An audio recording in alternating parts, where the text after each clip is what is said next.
Let me take this down. Welcome back to my podcast. My name is Swamp Rose, and tonight we are continuing our coverage of the case against Bryan Kohberger, otherwise known as the Idaho4 case.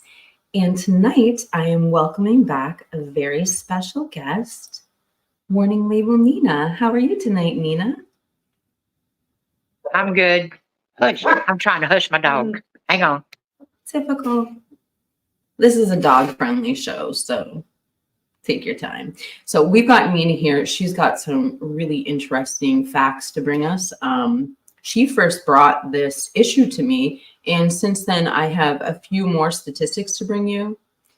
But really what we want to do is bring you some updates tonight, because there was a document drop earlier today, and I did have a chance to review this document. So I just wanted to talk to you guys about it. And I was just touching base with Nina before I brought her up here, and she was kind of interested in what this document had to say.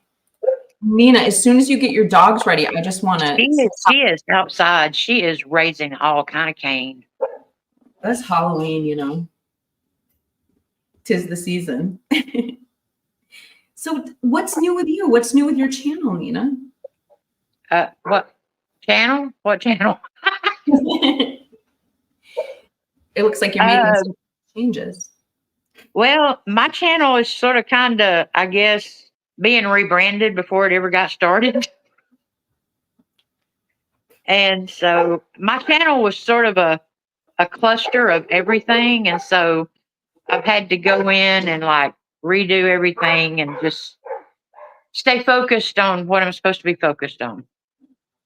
I feel you in that. Although my channel is kind of a potpourri of different things. So I get it. I support you, and I'm glad you're back. And every time you come on the show, you really bring us, you're a great sleuth, and you always bring us food for thought. So I'm really excited to get into some of the things that you've talked to me about. So if you don't mind, I think I'm going to start out with this update and just debrief you guys on the new doc that was dropped today. It's a 143-page document. And I'm just going to pull it up here. I can honestly, for those of you who haven't seen this yet, let me see if I can adjust this. There we go. For those of you who haven't seen this document yet, essentially, well, I'll just read you the title and then I'll get into it. So it is a motion to strike state's notice of intent to seek death on grounds of means of execution. And I can honestly say, I'm going to get into this. I have about 10 talking points to bring up about this document, but I can summarize this entire, well, in my non-legal, completely non-professional, complete opinion way. I can summarize this document saying that they are putting forth the argument that because the state adapted the clause that they have the right to use the firing squad, because they've done that, the death penalty is now basically unconstitutional in the state of Idaho. And they bring up case law in South Carolina, and they also bring up basically when firing squad was done away, it was deemed that everything but medical means of execution was basically cruel and unusual. So we're going to get into all of that. But yeah, anyway, before I get started, do you have any, have you been keeping up with what's going on as far as the death penalty in Kohberger's case, Nina?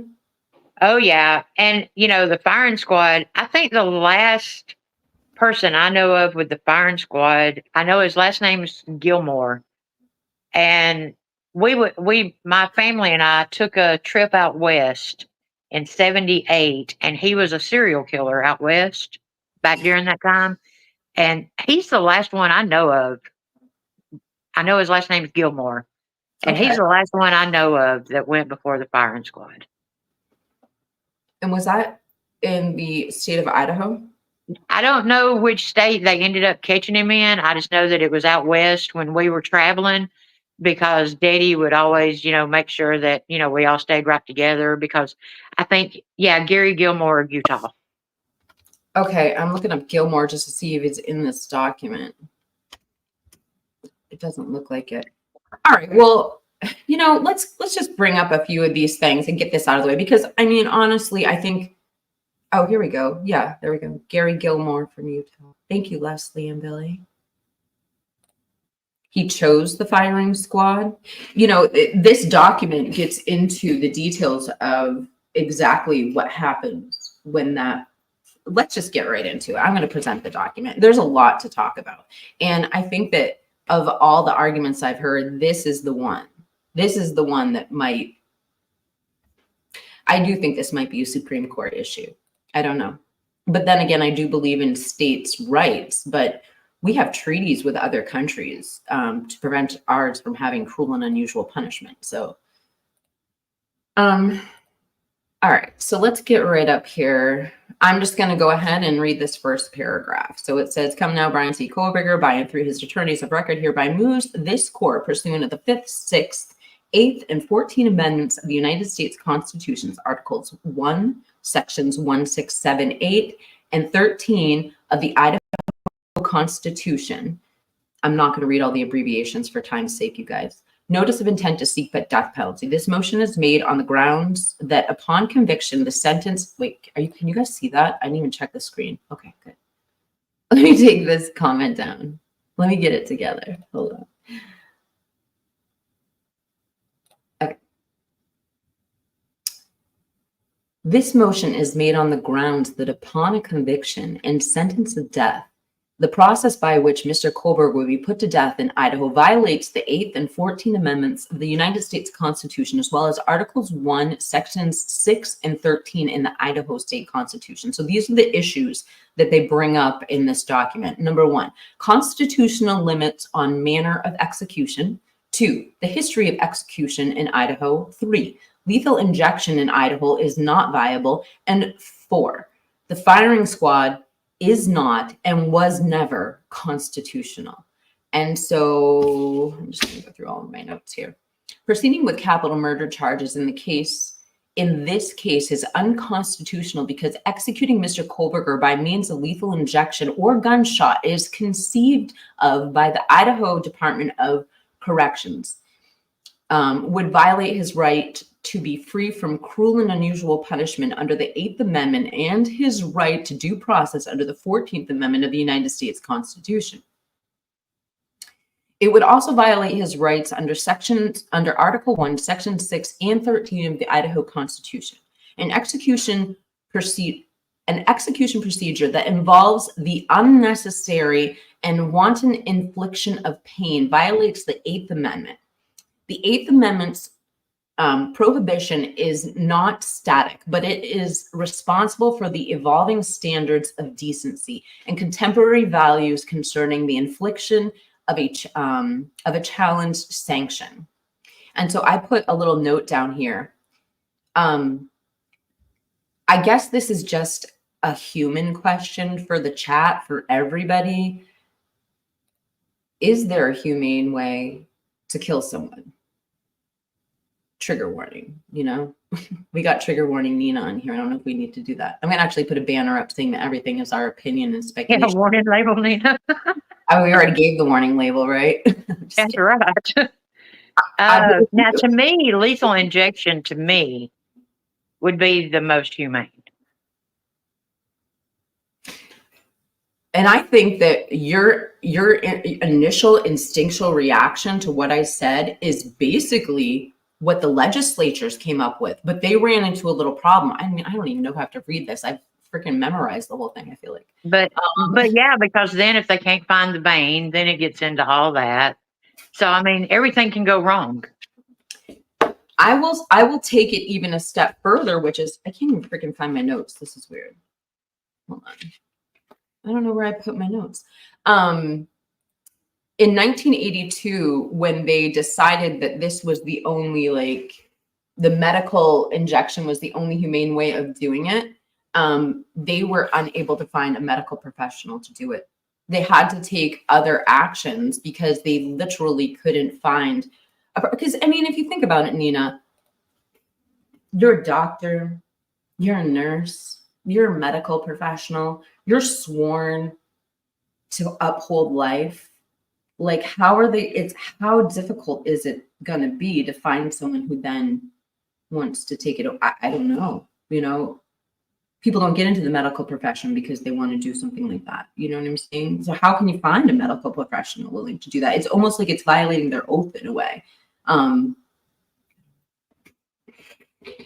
Let me go ahead and bring that document back up. And I see the chat. We've got a few comments going in the chat too. Let's see, make sure you can see that. Okay. And this sucks. Oh, I'm right there with Michael. He says he pictures Idaho with the gallows still up.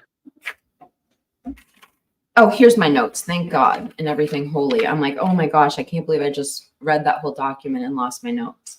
All right, so now we're going to page 5. I swear I did pull the most interesting things, guys. I'm not wasting your time. In 1978, as Idaho's legislation tried to devise ways to kill people that would satisfy the demands of the United States Supreme Court, Senators Jim Risch and Mike Black joined forces to amend the law and require lethal injection. Hill at 4, and the senators both claimed lethal injection would be more humane, in quotes. Senate Judiciary Rules Committee minutes from February 16th, 1978 in Exhibit A, which they have displayed, when the bill was proposed to the House Judiciary Rules and Administration Committee. It says, Warden Anderson appeared in support of the bill by indicating that it was the desire of the Board of Corrections to take the circus atmosphere out of the executions. He said that there are weird people who showed up at the executions to contribute a circus atmosphere. So I think that that's another thing we don't consider is, and I mean, I know historically deaths have been a spectacle. And we know this from the beginnings of the origins of this country and the Salem witch trials. I mean, it's Halloween. We all know. Oh yeah, I mean they used to like gather around and do hangings in the middle of city circle. For real. For real. And I think that we're maybe not taking that into consideration. I mean, it's 1978. They didn't have the internet. You know, this was, I don't even know. But that was something in consideration is the medical procedure. There was a lot of emphasis on it back then because of this circus atmosphere. I'm just putting that out there. It's something I hadn't considered before. And then I had highlighted this other sentence. However, the new humane method of killing people immediately ran into problems. And this is what I was telling you before. The prison's officials have been unable to find medically trained person who will carry out such injections. And that's the minutes from February 19th in 1982. That's one of their exhibits in here. All right, so that's page 6. Let's go to page 7. And this is interesting down here. So this is the case law that they're citing. This is Glossip versus Gross. Found that shooting people was relatively quick and painless, and that there was an expert opinion in 1983 that said the same thing. And I put this little in parentheses here. The majority in Glossip never referred to the firing squad as quick and painless, except when in quoted Justice Sotomayor's dissent.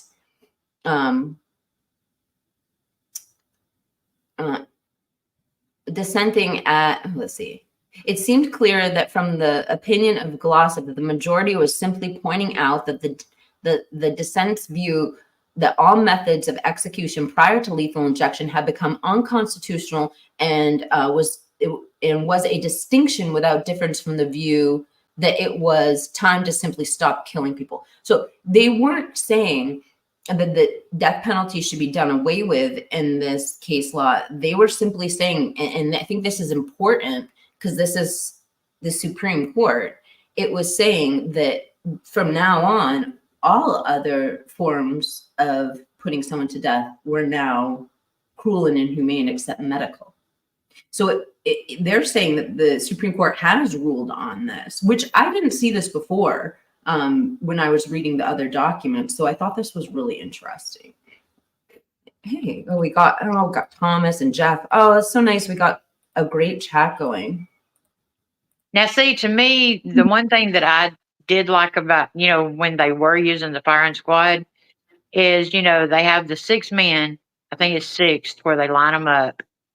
And what I like about it is there's only one gun that is actually loaded with, the real bullets. So none of those men know which one actually did it. So that, they don't have to carry the guilt of, they don't know which gun, they don't know anything. So, nobody can single out that they were the ones that did it. And it's so hard. Like, I mean, for me, I'm just one of those people where I've fully admitted, I don't know what the answer is from society, but if I was ever put in that position, if they ever asked me as a juror, could you sentence someone to death? I would very honestly answer, I don't think I could. But the fact is that there are people who are trying to figure out, is there a better way for someone to be passed on? And I mean, if they can't find a medical professional, when I was reading the firing squad thing, what they did was they found people who had been in these high stress situations before with guns, who maybe could handle it. I don't know. It's just, again, they can't find one person to do that. They have to set it up like that because our human instincts won't allow us to just go out and anyway, let's keep reading on the document. Because we get the firing squad is a big part of this document. They do go into that. We're going to skip to page 19 because we just saw Robert from True Crime Podcast bring up Thomas Creech. I can't believe that date. What's it? What do you mean? What for his execution? What is it? Oh yes! Oh my gosh! I know. Tell the folks. Will you tell the folks about that while I pull this? Oh, I mean, the execution date is November the 13th, the 2-year anniversary of the Idaho4. I mean, you can't make that kind of stuff up. I mean, it's like Idaho is just being evil or something. I mean, they have, and I mean, I hope nobody's from Idaho and I shouldn't judge everybody, but I mean, it's like, I don't know. It's like, can you be any more cruel? You're going to hold an execution on the 2-year anniversary that, number one, somebody is going on trial for it on a death penalty case. So I'll take it as far as, BK. What does that say to him? Hey, here's your 2-year anniversary of a crime you're accused of, and we're going to execute somebody on it. What kind of message does that send the defendant? And then what kind of message is it? I guess you could look at it two ways. Some people in the families could be going, execute them on the 2-year anniversary, because that could be what we're rooting for, and I'm not saying anybody's rooting for that, but there's just so many mixed messages that carries. I'll even take it a step further. So, I mean, you're saying what you said is a really good point. What kind of message is that sending to the defendant? But the other part of that is, what kind of message is that sending to the general public? Because we're always talking about, well, this case just got changed from Latah to Ada County for a reason. And with that known, with that extreme venue change, you would think the responsible thing is to not taint the jury pool. And I mean, how can anybody watching this who might be a juror who just keeps up with what's going on locally in their news, how could they not be a little bit, I mean, don't you think that kind of puts some sort of impression, that kind of a date when everybody... I mean, I don't know. I mean, you can't tell me that that's the only date available. There is no way that they couldn't have picked another date. And I do want to make an apologies to None Your Business, because apparently I offended her or him. I don't know who it was when I said something about Idaho. I'm not putting Idaho down. It's just some of the things that happens in Idaho maybe gets bad publicity that puts a bad taste in your mouth. Oh, I see. If you don't like it, yeah. I do want to say, I think it's a beautiful state. Oh, definitely. Beautiful people. And I love the small towns and everything. It's just, you know, unfortunately, when such a high profile case happens, everything gets put under a microscope. And so, yeah, I do hope we didn't offend anyone. Yeah, And and I sincerely apologize for that. yeah, thank you for catching that. I didn't see it in the chat, you guys. So thanks for bringing that to my attention, Nina. And then, so we had Robert's comment right here. And hello, Robert. I hope you're doing well tonight. I just saw a picture of Robert and his daughter coming back from trick-or-treating in Discord, and she made out like a little bandit. So anyway, I hope you're having a great night. It looked cute. So Robert has this comment, sorry. Swamp Rose look at Thomas Creech. They botched that one, but are going to try it again on 11/24. And so in this new document, I did find a reference to him right here. Wait, can you guys see that? Okay. It says, the upshot is the lethal injection does not exist in Idaho at this point in time. The director acknowledged as much in his letter to the Board of Corrections of November 22nd, Exhibit J. Indeed, he was correct. The botched lethal injection of Thomas Creech on February 28, 2024 demonstrates that even when lethal injection drugs are obtained, lethal injection is not available in Idaho. Due to its history, the legislation readopted the firing squad as a possibility in the last legislative session. And this is where I honestly, folks, feel that the Thomas Creech issue that brought the firing squad back into the forefront, I honestly believe this entire document is centered around that. They are making the argument that because Idaho put that back in, all death penalty is going to be null and void because this is no longer a humane, quote unquote, way to kill someone. And they go on to further prove their point in this document. I feel like this is a pretty solid argument. It changes my mind about the way I've looked at this before. All right. I'm just glad they got rid of the electric chair. Oh, that was another thing they go into in this document, Nina. Holy moly. They talk about how the evolution of the electric chair, where it started, the idea was to put an electric bolt into your head. Right. That's going to stop you right away. The problem is that the skull is not a great conductor. So what would happen was instead it'd go into the muscles of the face and the neck, and it didn't work. So then they started putting probes on the legs and yeah, that's definitely been deemed, according to this, to just not be after 1978. I don't know. It doesn't look like Idaho believes Idaho doesn't use the electric chair as far as I know. So I don't think it's a issue in this case. But yeah, it was pretty crazy listening to. But do you also think that it's a little early to be debating this? They have to. They have to. Oh.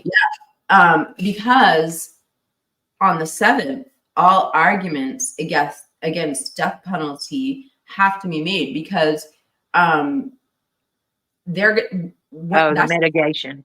Right, it's the sentencing phase. So when and if that comes, they need to know what type of sentence they're dealing with if he gets convicted. It all has to be done before the trial. So the 7th is the date where all arguments towards death penalty need to be in, and they're having that hearing. So they're right on.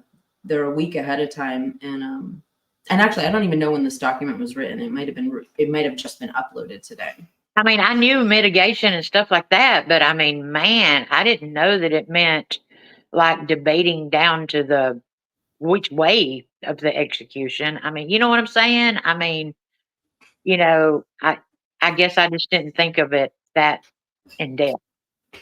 And I guess I didn't either. And this is their whole argument. It's literally the firing squad is why they're actually considering, they want the argument brought forth to just bring the death penalty off. But see, I thought in legislation it was that they could use the firing squad if they could not get the medicines needed. that was going to be an alternative. It is, and that's what they adopted in 2022. The problem is that basically what they're saying is they deemed this cruel and unusual a long time ago.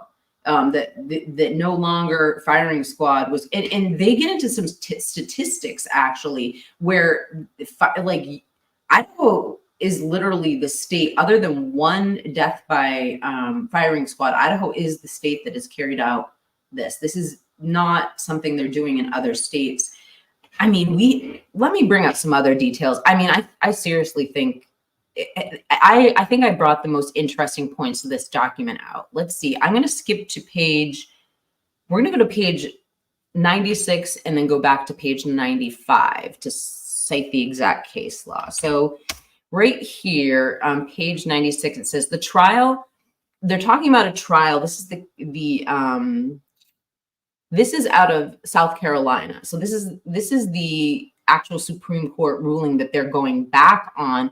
This is actually about obtaining the drugs. So one of the problems that was going on in South Carolina is they were trying to backtrack on their death, it sounds like. And again, I'm not a lawyer. I don't know. I'm just read this one time. But it sounds like what happened in South Carolina is they went to carry out the death penalty. They couldn't get the drugs milled. You know, like there wasn't a milling facility that would do this for them. And so they tried to backtrack on what they used, and the Supreme Court basically ruled no. You said that was cruel and unusual punishment. This is, so I'm going to read this and then I'm going to go back to the case law on this. It's 1.5 paragraphs. The trial in this case began on August 1st, 2022. At this time, plaintiffs abandoned and withdrew Court 1 and of the complaint and considered to sever Court 8 from the determination of another time, while 6 claims held for relief remain. The appeals from the trust, the plaintiff's argument is that South Carolina code, I don't know how to read all these, you guys, is unconstitutional because of I don't know how to say that. Because the electrocution of the firing squad violates the South Carolina's constitutional prohibition on cruel and unusual and corporal punishments. The court heard testimony and received exhibits as to these allegations, culminating in the closing arguments of August of 2022. And then if you go back up to page 93, it says, and this is the case law, for many years, Supreme Court South Carolina District Court has been unable to obtain or compound the drugs necessary to carry out lethal injection. This memorandum was due in part to the South Carolina legislation declining to pass certain legislation which would facilitate procurement of the drugs. Failures such as these resulting in de facto stay of executions as inmates after inmates opted for death by lethal injection. So they couldn't get the drugs. So all the inmates, you know, because they like somebody just said, and it might have been Robert, Thomas Creech opted for the firing squad. And these inmates, and they got the loophole and they're like, no, we'll take lethal injection because you can't get it. And then if you go down to page 95 on this, it says,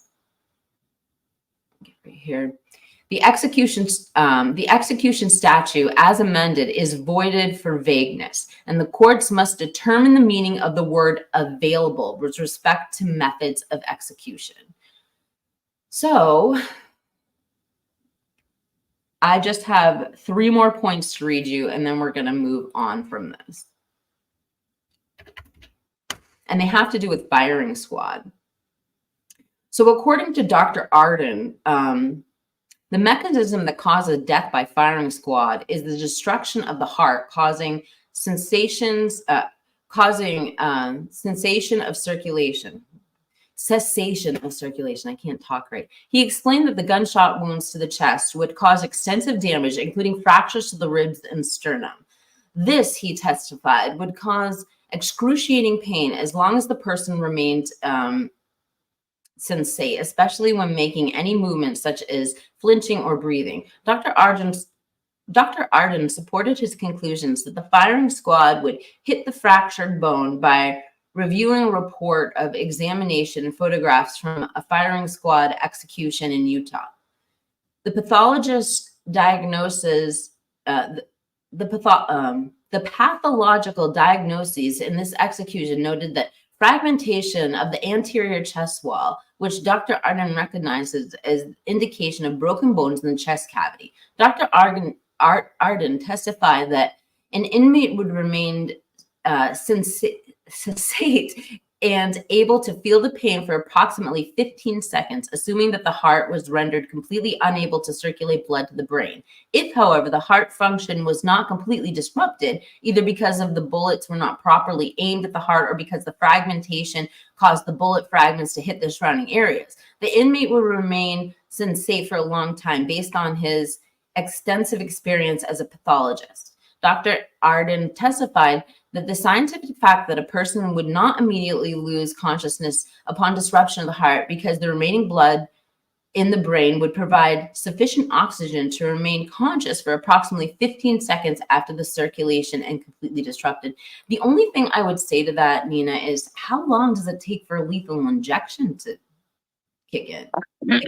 I know they do. I think it's three buttons, and I know one sort of like is a relaxer, and then one is, it's three different medications. And if I'm not mistaken, the shortage is from the production of phenobarbital, if I'm not mistaken. But I heard on the news that it started when the UK and everybody, I think I put it backwards, was the UK and people like that stopped. They put a moratorium on sending those kind of drugs to the US because of what they were used for.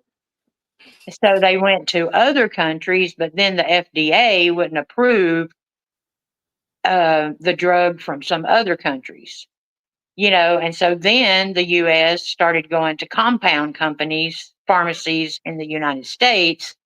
But then when they stopped with the phenobarbital, I think they started using the one that killed Michael Jackson. Propofol? Yes. Propofol? Yes. And I don't know why I knew all that, because I had no idea that we were going to be discussing this. I'm going to say something just because I have trigger warning label, warning label Nina on here. I'll say something that caused, I mean, what the heck? I mean, I don't want to be like ignorant or anything, but we have had over 50,000 deaths in the last year of fentanyl. Like, I mean, like, why can't we lose somebody every 11 minutes from fent? Like, I'm not trying to be brutal, but like, why is it so limited to certain drugs? Now you've got to consider though that you have fentanyl, which is used in the hospitals and totally legal. But then you have carfentanil, which is man-made. And the carfentanil is what's being put on the street drugs. So regular fentanyl is not man-made? Well, I mean, it's pharmacy made. Like the carfentanil, it's being mixed up in a, Breaking Bad lab. You know what I'm saying? I mean, there's no telling what's in it. And then, it boils down to Heather saying, regardless, a shot is not humane. And it feels like there is a battle going on that, we reserve these rights for the states individually, but it 100% is like people are trying to intervene above the states. This is such a tough subject. And I mean, the thing about it is like with the losing somebody every 11 minutes, I don't know if you followed the Kansas City 3 case. No. Okay, well, it finally came out that they had white powder, fentanyl, and THC in their system. And so now they're trying to go after the dealer that sold them the white powder.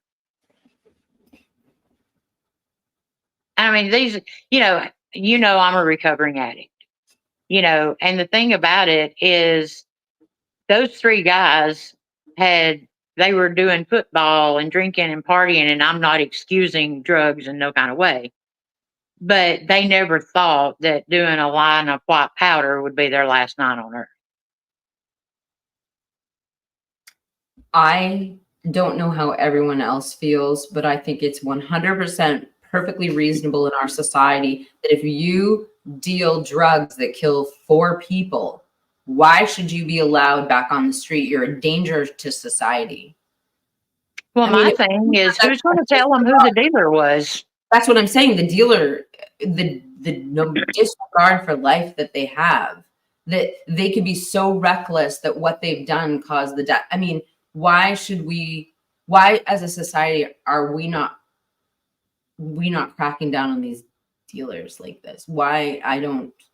And I know that we've said that in the past, and people have gotten with the 3 strikes and people going to prison for drug dealing, but this is different. I mean, this is causing death. This isn't just destruction of people's lives because they became addicted. This is one time you're dead. Like I don't get 136,000 deaths last year.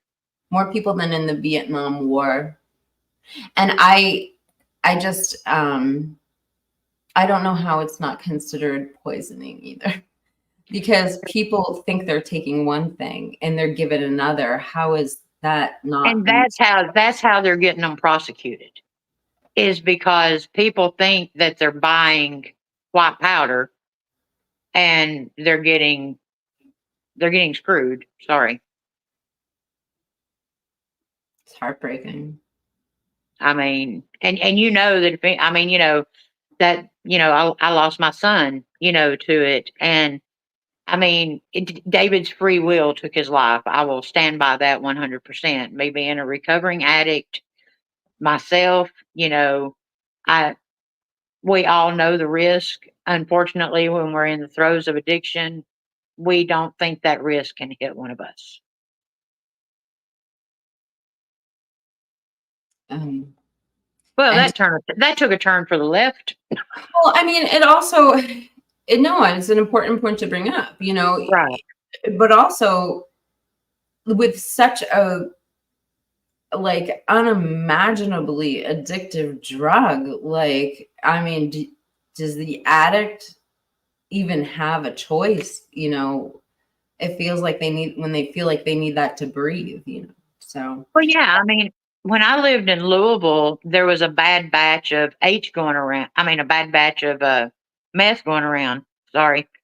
But anyway, they would literally go and park in the emergency room parking lot to do it in case they got that bad batch. That's what addiction is you've got to have that fix, And yes, I know that people, and look, I'll get on my soapbox for a minute. Recovering to me is the wrong word for addiction. Because to me, when you say recovering addict, to people that don't understand addiction, they think you're cured. Recovering is being cured. Okay. So, like if you have cancer and you go into remission, then maybe we're in remission because it can always come back. So to me, and I know that's a moot point, but to me, recovering to people that don't understand addiction means that you don't have it anymore. I'm always going to be an addict. So to me, I'm in remission. It can always come back by one bad choice I make. Yeah. Well, I just feel that we spend a lot of money in this country, and I just hope that treatment facilities, when we're clearly being invaded. Oh yeah, it's definitely a pandemic. I mean, you would think that the money that they could throw a little money at that. But I digress, because we do have to get into this show. And I think, Nina, since we're talking about this, So tonight I asked Nina to come on the show because she made some pretty powerful videos regarding prison reform in the state of Idaho. Now, I don't quite know how to set this up. Nina, if you want to start, you can, but I have several articles you brought me. And then after we're done talking about that, we're going to start talking about some statistics that I have to bring to you. So we do have a full program tonight, and I think we should just dive right in. And I am reading the comments, you guys. I'm going to get to starring them as soon as Nina starts talking. But Nina, so you brought this issue to me. The state of Idaho, and I feel bad picking on this little state because, again, we've mentioned this is a small state full of small towns, good, wholesome, God-fearing people. But unfortunately, when you're thrown into the largest murder case in the entire world, the highest profile murder case in the entire world, unfortunately, the system where that criminal is being processed is gonna have a microscope put on it. And that's kind of what's going on right now. And this isn't meant to isolate or pick on the state of Idaho. But with that said, you have some anomalies you want to talk about. I will say that it started off with me doing a huge story on the state of Ohio, because from 2020 to 2023, they had 220 plus deaths in their jails. And so that's where my deep dive was in Ohio.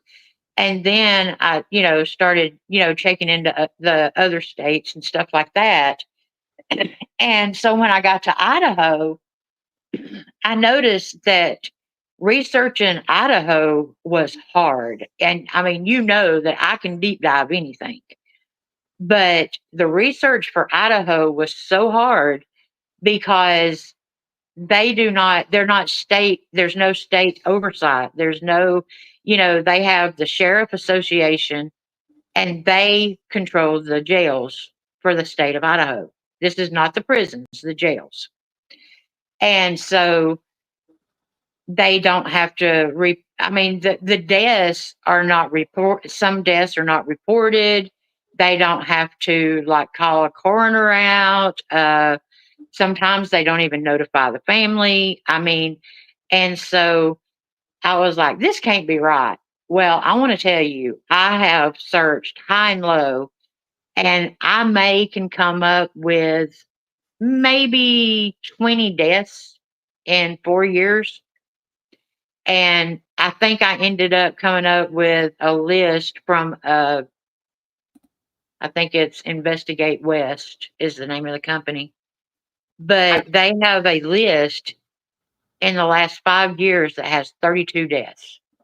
Now, the problem with that is the majority of them say that self-unaliving and stuff like that, but they do not even have to tell anybody why they died. There's no investigation. There's no, it's just, okay, Joe died in jail today. And I was telling you before we started that I was reading where the legislation come in and was, going over the coroners and the investigation guide and going over all their procedures. And it says that they don't even have to call the coroner. They don't call the coroner. Well, they're not required to call the coroner if you're in jail, if you're in custody of the police, if you die and it's a health risk to the public, poisoning or overdose. Really? Why would you not call a coroner and stuff in if I died in custody of the police? Explain that. I need somebody to help me make sense of that. So if I die in jail, you don't call a coroner. If I die in your custody, you don't call a coroner. Now, I know that all overdoses are not investigated like that, but poisoning? Poisoning? Well, heck, if I'm going to unalive somebody, I'm going to choose poisoning. Or just make it look like a suicide. Exactly, or an overdose. Okay, so quick question here. So let's go back to your statement and we can bring it to the chat. You know, if you don't know the answer, that's fine. Again, Nina and I are just, you know, YouTubers. So we can't beat the internet. So if you have anything to add to the conversation, please do. But my question to you is, you were saying that they're not required to do autopsy of someone who passed on who's in police custody. Let's say a family member was suspicious. I mean, I wonder, could anybody else initiate an autopsy, or does it only I guess the family would have to pay for pay it, right? for an autopsy themselves. Now, it doesn't say that they don't do it. It just says that they're not required to do it. But I can't tell you which ones did and which ones didn't. I mean, they do not have to share. AR says this is chilling. I mean, can you imagine? Look, I understand criminals, they need to go to jail, they need their punishment, but the point is no cruel and unusual punishment.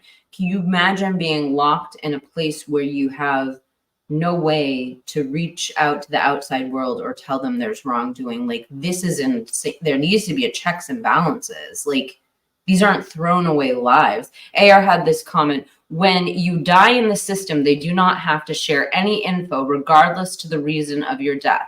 You are the state property. Now, keep in mind, we're not talking prisons now.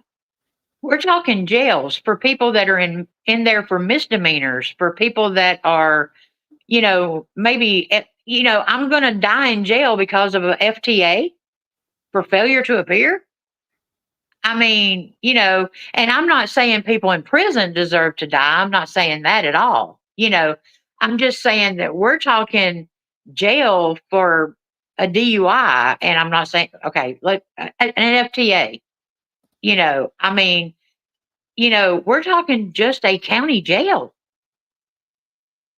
that maybe you didn't pay a speeding ticket or you didn't, you know, and I mean, that's the thing about it is, you know, we have some of these people haven't even gone before a judge yet.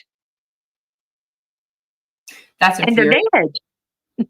That's infuriating. I covered a case simply because of the Idaho4 case. I did a video on motive once, and I brought up an unaliver that's connected to Kylie Jenner. Okay, he was like kind of like a stalker to her in a way, but anyway, the point is that he killed 3 people, and the third person he killed. This is awful. They brought him into custody and they put him in a holding cell with a young man, and I think his family is actually suing the state of California. I could be mistaken. But what happened was he was on his last day out to release, nonviolent criminal. He served his time, and he was a nonviolent criminal. I stress that. And they put him in the holding cell with this person who just murdered 3 people, a crazy schizophrenic. I mean, and I'm not saying schizophrenics are crazy. I'm sorry. Right. No, I mean, I understand. That came out wrong, and I am so sorry. I was No, insensitive. I just said that. He was in an escalated state when they brought him in. They found him in an alley. Basically, there was a lot of weird circumstances, but he was in a manic state, and they brought him into prison, and they put him in this holding cell with this guy who was just about to be released, and he killed him. And that was like his final murder charge. right. Is that not cruel and unusual punishment? Why is there no determination about the degree of I don't know what the answer is, but like, how on paper do these 2 people end up in the same cell? I Right. don't Right. got it. But see, you got to consider too that a lot of these deaths are from withdrawals. They're from psychiatric, you know, needs that are not getting met. You know, I mean, there was one that starved to death because he was in such a state of mind that instead of eating his food, he was rubbing his food all over him. Sorry, can we call a nurse about that? I mean, but bringing up the nurse, here's another problem is they've privatized the the corrections facilities are privatized healthcare, like WellPath and NAFCare, and I can name every one of them. WellPath has got to pay like $27 million to prisoners in California, because they're getting these privatized healthcare people that come in, and they are just, you don't even want to get me started. That's a whole, you don't want to get me started on your panel because you're a very respectable channel. So, I mean, it is just, they want to sit there and they want to talk about the death penalty being inhumane. Then let's talk about the people dying in your jails. Is that not inhumane? Sorry. Yes. And I just want to stop for a second. I just want to make sure AR is leaving because he has to leave and not because I pissed him off. Hold on. Oh, did we piss him off? I just don't know. I just want to make sure. Hold on. I gotta go. This is not my combo. I'm really up for tonight. Everyone have a great night. I was just about to get to your comment too. I actually wanted you here for this combo, but I just want to read this comment by AR. When I was stabbed in county jail, nobody got any info on my health. I was moved to the hospital until I recovered and then brought back to jail. Nobody ever knew what happened, not even my lawyer. That makes me want to cry. I'm sorry. Again, you guys, I'm not trying to be such a wuss, but sometimes I read these things and they're just unreal. Like, how do you get stabbed and not have a next freaking kin call? How do you die and you don't call their wife? Oh, yeah, let's bring that up. That's a good point. All right. So how do you die and not call your wife? I mean, let me get to it. I got it right here. Oh, you got it? Well, no, if you want to read it though, Nina, I would love for you to read it. I can actually present your screen so it's easier for you to read if you want to. Do you want to read this? I don't think I have the screenshot of it. I think you've got the article. No problem. I'll go ahead and I'll read this to the folks. I just wanted to, I just didn't want to bogart the mic. That's all. With my guest. But you take it over. Well, I will say this. A couple things I will say about these articles that Nina has brought to my attention, and I'll link all three below. They are all very current. So like, we are not talking about articles that were published a year ago. We're talking about all articles that were published in the month of October. So they're current information was my point. I don't know why I stopped sharing screen to tell you guys that. But here we go. I'm going to read this article to you, and it says, let me just turn off my camera. It says, Idaho jails withheld details about dozens of detainees' deaths. As soon as her husband hung up the phone, Paula Riley called the Canyon County Jail and she begged a deputy to put him on suicide watch. Riley's husband, Tim, was arrested last year on a warrant for failure to show up to the court on a year-old charges. He called home to talk to his wife and kids, but 5 days after he was locked up, the conversation changed. He was really sad, and he was saying he was a failure and you and the kids deserve better. He should give up on me and leave me, Riley said. And then he said, I love you. Remember that. And he hung up. I knew something was wrong. The deputy told Riley that they checked on Tim and said he was fine. But Riley kept calling, asking the staff to check again. She even convinced Tim to ask to see a mental health provider. He told her to fill out a request. And I meant to say she even convinced Tim to ask to see a mental health provider. 2 days after the first call, Tim hanged himself in the shower. Riley said the jail never called to tell her. There were no press conferences, no news coverage, no social media posts, no statements from the jail officials or the sheriff, no notifications that the man had died on their watch, nor was there any public notification 3 months earlier when the Twin Falls jail deputies discovered that Manuel Chavez Rodriguez faced down in a bed, lifeless. Or this June, when Detainee County jail deputies delivered breakfast to detainees and found Gary Naff dead. In the first 5 years, Idaho jails have left the public in the dark regarding dozens of deaths and detainees in their care, according to the Investigative West Review of Public Record announcements of officials and media coverage. Some jails are failing to disclose any details to the public. Others are refusing to report them to the state. Even when Idaho jails do submit a report, few details are provided, and the investigations into what happened are voluntary. In 2019, Congress lifted the requirements that jails report deaths to the U.S. Department of Justice. Instead, states are now required to report them to the federal government. As a result, many states have passed laws requiring jails to continue reporting deaths, but Idaho didn't, leaving behind a shroud of secrecy. It's over 20 states that rely on voluntary disclosures of deaths by jail officials. Since 2019, counties have voluntarily reported 32 deaths in the state to the Idaho State Police, which manages the state's data. This is likely undercount since jails may choose not to notify the state, experts say.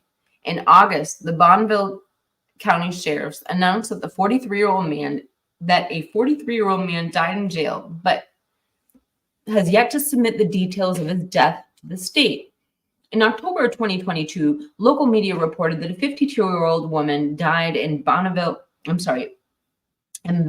County Jail, but her death is still not captured in the state's database, even after the state police investigated the jail's request.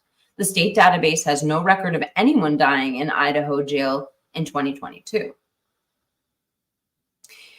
And while it is unclear how many jails choose not to alert the agency when someone died, those that did submit voluntary reports provided scarce information. Some described that what happened in less than one sentence and with few specifics, omitting details that could help prevent future deaths.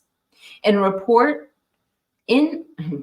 report, the description states, subject hanged himself in a shower with a sheet. Another said, subject hanged himself in a cell with a t-shirt. And I'm just gonna think about our doubt. They do not call his wife.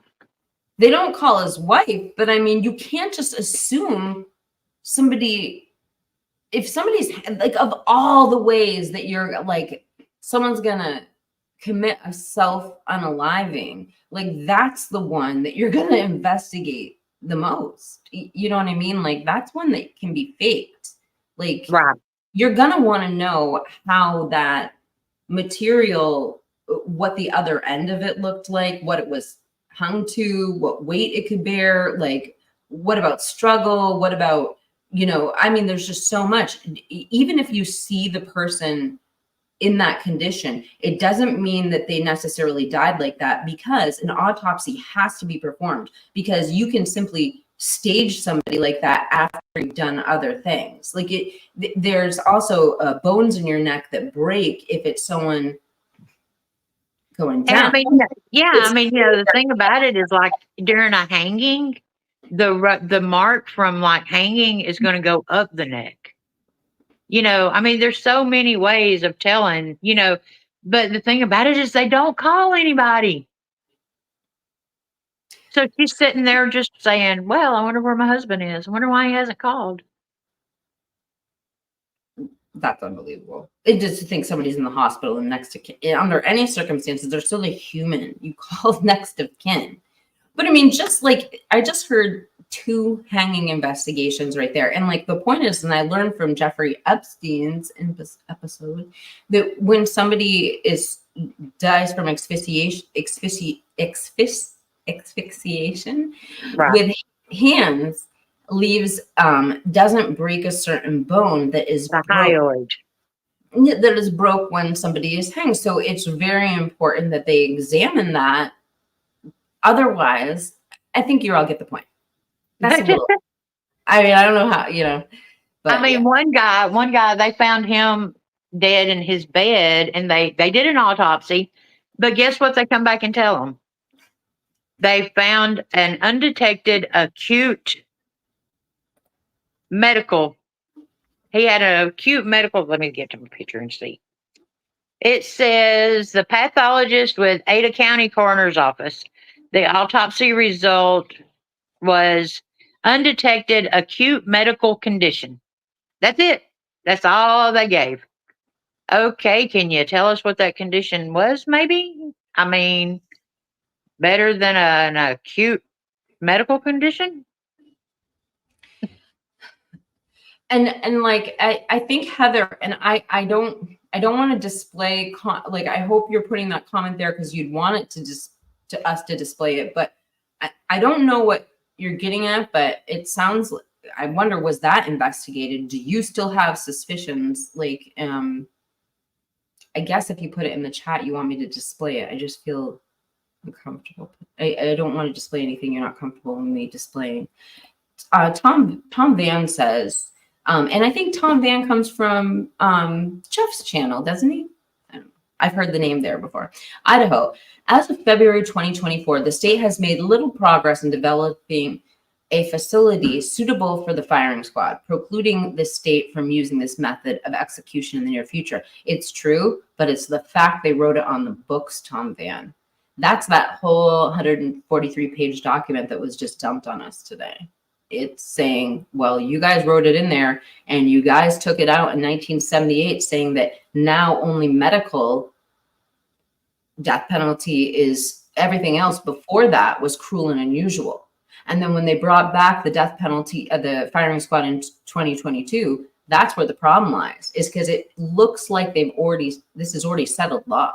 No more firing squad. And yeah, so I mean, it doesn't matter if they say, well, we can't do it or not. It's the fact that it's written in law that they're arguing now. I think, again, not a lawyer, just reading. So would there not be any kind of state oversight? 14 of the 35 Idaho jails failed their inspections. That's crazy.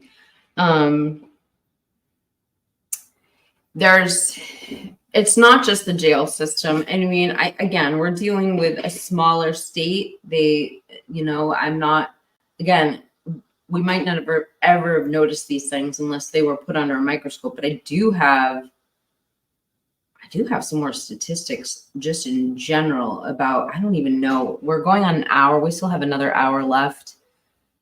Mine's done. Yours is done. Well, you have so much material. I just didn't know if we had more you want to get into. All right, I'm going to actually, I have an article, but instead of reading it to you, I'm going to use the AI voice on it's from the Idaho Statesman, and I'm going to play you the article. And then I'm going to go down and I'm going to choose like 10 comments. And after the article is done playing, we're going to talk about the comments. The article being read by AI takes a total of 8 minutes. So Nina, if there's a point you want to make, just speak up and I'll pause the article. But this is really interesting. And this article is brought to me by Rochelle, and let's just get right into it.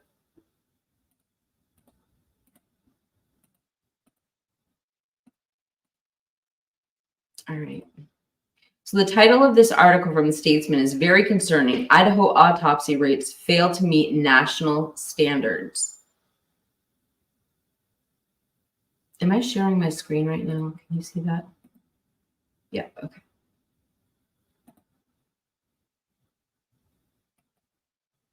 Very concerning. Idaho autopsy rates fail to meet national standards.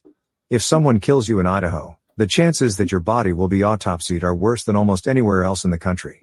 The same is true if you die by suicide. In fact, regardless of manner of death, Idaho has some of the worst autopsy rates in the country, according to a recent state investigation into the county coroner and death investigation system. The Office of Performance Evaluations, an independent office that audits state agencies and programs, issued a 96-page report after lawmakers requested an analysis of the system. The investigation found Idaho is trailing national and industry standards in crucial aspects of death investigations. The report highlighted myriad shortcomings in the system, including vague rules, insufficient resources, and instances of coroners' offices not meeting the education standards set for them in state law. It also included several recommendations for reworking the state system, from requirements for autopsies to significant changes in how coroners' offices and death investigations are funded. In his presentation of the report to a legislative panel, Senior Evaluator Casey Petty told legislators his investigation unearthed very concerning anecdotal evidence from coroners that deaths warranting investigation went without autopsies. We do know for certain that there are deaths that are not properly investigated and are not properly certified, Petty said. Idaho autopsy rates fail to meet standards. Idaho is one of 14 states with a county coroner system rather than a medical examiner system or a combination of the two. While most states' autopsies are conducted by medical doctors trained in forensic pathology, coroners in Idaho are elected by county, or appointed if no one runs for the office, without any requirement of having a medical background. Idaho has fewer types of deaths that are reported to coroners, including unattended deaths, suicides and homicides, when compared with other states and rates recommended by industry best practices. And the decision to do an autopsy in any of those cases is entirely up to a coroner rather. Okay. This is where things get really like where my understanding as a citizen seems to have there seems to be a gap in my understanding as a citizen, because I guess maybe it's just the state of Idaho. I just don't understand where autopsy doesn't come into play with a suicide. I did watch Ray's recent video, and he was talking about a suicide, and he was basically saying in a closed quarter, because if the weapon is a gun, I'm sorry, pow pow. Oh gosh, I shouldn't have said that. But anyway, there's like this vapor cloud that of gunpowder residue that obviously comes out of the gun. You can tell by the trajectory where the shooter would have had to have been standing versus the person who self-inflicted that on themselves. So you would know by trajectory where that person had to be standing. And in the case that he was talking about, because they knew in this instance the person was in a bathroom and they knew the shooter would have to have been standing in the bathtub in order to make that type of shot, they could tell by the gunpowder residue that, you know, the mist or the cloud that comes out of it, there would have been a silhouette of that unaliver against the wall, right? Stopping that vapor cloud of black powder. So you can tell if there was anybody else in the room. So I guess there are certain unalivings where there's almost no doubt there was nobody else in the room. But other than those very rare circumstances, I mean, I just can't imagine doing a full autopsy on somebody who you would want to know if there's somebody a danger to society out loose. And even in the case that I'm telling you, where it was basically cut and dry what happened, that case is still basically so much controversy. I mean, it's still basically people have doubts that it was a self-inflicted gunshot wound. So I don't know. Do you have any reaction to me blabbing for the last 5 minutes? I just, you know, to me, a self-unaliving needs, I mean, you know, because there's so many ways to stage that, you know, that how do you not investigate and do an autopsy and everything? How do you not do that? Do you just take somebody's word for it? I don't know. But how can so many things actually say the word suicide on without autopsy? The other question I would have is toxicology. So like, I understand that toxicology can be done through blood, but like, what about the other types? I mean, I guess maybe if they couldn't figure out what the cause of death was, they would go for autopsy, but. Well, I mean, heck, if that's the case, you know, they don't investigate poisoning and they don't investigate overdose and suicide. So we could just put them all together and knock that person out and hold their hand and make them shoot themselves. And hey, we're in the free and clear. Sorry, wanted label Nina. Sorry. There's So nothing. do you see what I'm saying, though? I mean, it's like, do you know how many? I mean, there's on the list, talking about the jails, I would say there's probably 15 out of 32 that are considered self-unalivings. Really? Can you prove that? And well, you're back to the poisoning issue. Like if you're not if you're not requesting an autopsy, how do you know? Like it's poison, Right. homicide, right? I Like mean, well, they drank too much bleach. Sorry. I'll give you an example that I'm thinking of. Okay, let's say arsenic is the poison of choice. Right. How would you know if there was premeditation if you're not doing an autopsy?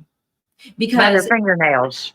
by their fingernails or their hair follicle or something, like that would change it from a murder 2 to a murder 3. You know what I mean? Like, how do you proceed without that information? It kind of, But how many investigations is this influencing?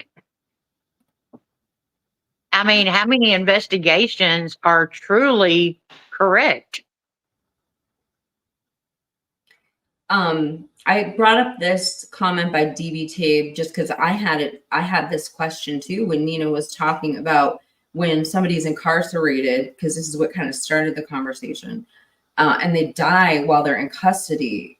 They aren't required. It's a self-policing, so to speak. They don't Yes. have to get an autopsy. And she's saying, can the family request an autopsy? And I don't know. I mean, if they were willing to pay for it, I would imagine that they can Oh, do I it. don't think they can stop that.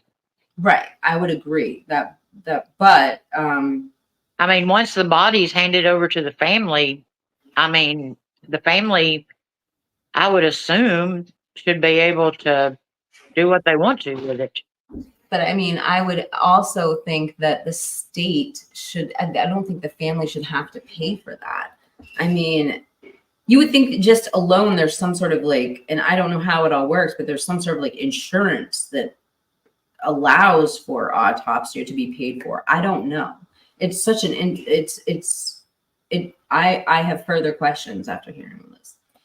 I saw another comment over here. Do people end themselves leave a letter anymore? I don't know, but in this case, how do they, I think the point we're trying to make is in some of these instances, how do you determine without autopsy that it was self-unaliving and not homicide?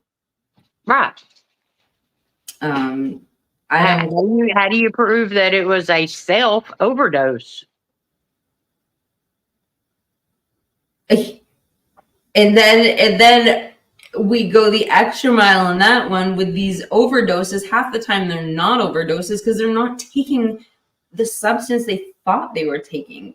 That to me, But now you go after the drug dealer, you don't go after the wife. well, they should definitely. But I mean, how you know the wife didn't put it in there? The wife, If you don't investigate it. right? You see Right. what I'm saying? I do. I can watch you a lot. Thank you for using your voice, sweetheart. Yes, Heather, we appreciate everything you do. All right. It's a cakewalk, even for incompetent Ellie in that region. The system is only as good as the people running it, and we have to have checks and balances. And it's one thing when it's just the citizens, but when we're looking at the institutions that enforce the laws, there has to be checks and balances. And you guys, I want to show you something. It's not just us saying this, okay? I don't know why I'm just sitting here blabbing, because I actually have things to show you guys. So let's take a look at this.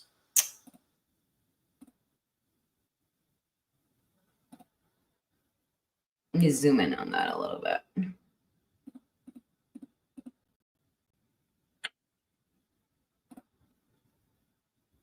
All right, I'm going to read this letter to you guys. Let's move me and Nina down here so you guys can see it a little better. And I'll try and zoom in a little more so you folks can read it for yourselves. Hold on. All right, so this is to the House of Representatives, the State of Idaho Capitol Building, March 22nd, 2023. Dear Representative Cannon and Senator Wintrow, death investigations are a critical public function by coroners' offices across the state and are facing challenges related to the funding, staffing, training, and lack of uniform standards. A growing population and recent high-profile crimes across the state highlighted the importance and quality of death investigations is further stressed in Idaho's fragmented and inconsistent approach. Improving the quality of death investigations in Idaho could help us solve crimes, better understand public health issues like suicide and substance abuse, and provide families with necessary closure following the death of a loved one. In an effort to better understand the issues facing Idaho's death investigation system, we request that the Office of Performance Evaluation investigate the issue and provide information to make recommendations based on the following questions. 1. How would you evaluate the state of Idaho's death investigation system? 2. What is the current role of the state's government in regulating county coroners and death investigations? 3. Are our statewide standards for death investigations, death investigators, and county coroners sufficient? 4.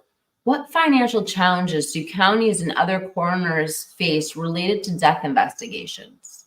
5. How could the quality of Idaho's death investigative system be improved, and what role could the state play in this? A report from OPE answering these questions could educate the stakeholders on these issues surrounding Idaho's death investigations system and help inform policy decisions from how the state government can assist counties, I'm yawning, I apologize, in improving death investigations statewide. And that was signed by Representative Colin Nash, Representative Rod Fearness, Representative Britt Raybould. So, I mean, it's not like we're bringing up an issue that we just stumbled into. Like, this is something that they want them to bring up, and how, I don't know, were you aware that people were trying to legislate this? No. I was actually impressed. When I saw that letter, I was like, whoa. I'm just turning to the chat real quick. I don't know if you're down at the bottom, but somebody put a whole bunch of red flags, and then it says there's a letter to the true crime community on the table. See ya. Hi. I don't know what. Well, I don't. Michelle, I don't know what you mean. Can you tell me, please? I'm not trying to be dismissive. I just don't know what you mean. Was there another comment attached to that? No, it just had from what I saw, she put a bunch of red flags, and then the next comment was that one. Well, Michelle art is very mysterious. Oh, okay. I didn't know who it was. Hopefully we'll get some clarification on that. But I was just turning to the chat to see if there were any comments that we could bring up. You guys, I'm like fading fast. I'm thinking I need to wrap up this live stream. All right. So I'm bringing up Rochelle. First off, let me just give some credit where credit is due. Rochelle is the one who brought me these statistics, and she has presented them to me in such an organized and nice way. And I'm not presenting them to you this way. It's like my second attempt. And there's just so much information. You know, we start talking about one thing. I don't even know if we're going to get to all of this. So I'm thinking what I'm going to do is I'm going to re-tackle this subject again. And hopefully, Nina, you can come back since you know so much about it. I hope that, you know, the jail story didn't interfere with being able to present yours. Oh, no, not at all. I was only bringing this in to supplement. What I really wanted was your information that you've done this research on. So absolutely not. And you brought a few things to light for me that I hadn't heard before. But I was just bringing up Rochelle's comment where she said, but it's legal there. There are zero regulations there. LE even ranks over the coroner, which is why LE was there so long before the coroner. Now yeah, see, that is one of the things that was brought up in the jail thing, because when I was doing the jail deep dive and stuff like that, Idaho is one of the only ones that the coroner, they're not like the head of the pecking order. Most of the time, the coroner, the pathologist and stuff like that, the medical examiner, they're like the head of the pecking order, because I know in most states, if they say that it's a self unaliving, then LE won't even investigate because it goes against the cause of death, that they have, but in Idaho, they're like down at the bottom as far as, I mean, LE can just sort of run all over them. This is what I don't get is like what you're saying. So how is it that the LE is ranking above the coroner? Because we heard there was like a 6-hour wait in the 1122 King Road crime scene before certain investigators could start certain things, waiting for that coroner to come. So yeah, because I think she made the statement that, they had to do their walkthrough and their investigation and stuff like that, and that there was no sense in her like showing up until they got finished with their stuff. And I mean, it's just like Colleen in the comments just said, imagine what you could get away with if the coroner is the criminal defense attorney. And I've always made the joke, well, I'm going to go over here to the crime scene on Saturday and then to defend the defendant on Monday. I mean, how crazy is that? and I think it is crazy. I think I heard the opposite of that. I thought that they had to wait for the coroner to get here, which I thought was odd. I'm thinking to myself, what could possibly take precedence over this crime that you're up to? But the second thing is, and I'm not coming down on Kathy Mabbitt. I just want the question answered. And I realize we can't get an answer to the trial. But I thought I heard that one of the reasons when they were talking about the sheath on the second walkthrough, the reason why the second walkthrough I thought was done later was they were waiting for that coroner to come. But I could be mistaken. Well, see, I could be mistaken, but I thought in the interview that she gave, she said that there was no sense in her getting there until later because LE had things that they had to do. That's not verbatim. I mean, that's warning label Nina's version, But basically that they had, they've got to do their walkthrough and, stuff like that. And that there was no sense in her getting there until later in the evening. And I could be wrong. So anybody in chat that knows that, no, I do not at all mind being corrected. If I say something wrong or give misinformation, please correct me. Same. I am not, do not have too much pride to be corrected. I mean, how many times have I debunked myself on this channel? Exactly. I am not arrogant enough to sit here on my couch and say, I solved the case. I mean, I didn't see a crime scene. I didn't see a body, but by golly, I sat on my couch in Alabama and I solved it. You're in Alabama. Everybody's in Alabama. There's a lot of YouTubers from Alabama, I feel like. Absolutely. I thought that the coroner had to pronounce death before the bodies could be touched or moved. That was my impression too. Oh, see, we could go on about that too, because the coroner comes in there's one part. Okay. I told you about the legislation, oversight that they did in February of 2024. Mm-hmm. It was on the coroners and investigations. And the coroner comes in, honey, they've already moved the bodies. They've already moved the limbs of the bodies, repositioned them, moved them to another room. It's all in, I've got the whole printout of the 2024 oversight from Idaho legislation. No, that would be really interesting. So Rochelle brought this up because she could probably hear me saying that I wasn't going to get to all the points. And I think what Rochelle wants me to bring this up, and I agree. This is one thing that was in that article that we only got a quarter of the way through that article that I was just listening to. I might as well put that back on so we can hear it. But inside that article that we were listening to from the Statesman is this 96-page PDF. And I didn't get through the entire thing, Rochelle. I'm sorry. We're definitely going to have to do a part 3 to this since I did part 1 the other day. But I am going to read you 3 different talking points out of this document because it just brings home the points that we're making. So I should probably say what the name of this document is before I go reading it. That would be intelligent. Hold on. Oops. Come on. Okay. So this is the County Coroners and Death Investigations Evaluation Report from February of 2024. And it's That's from what I'm talking about. Okay. Okay. So you're familiar with this. All right. Office of Performance Evaluations in Idaho legislation.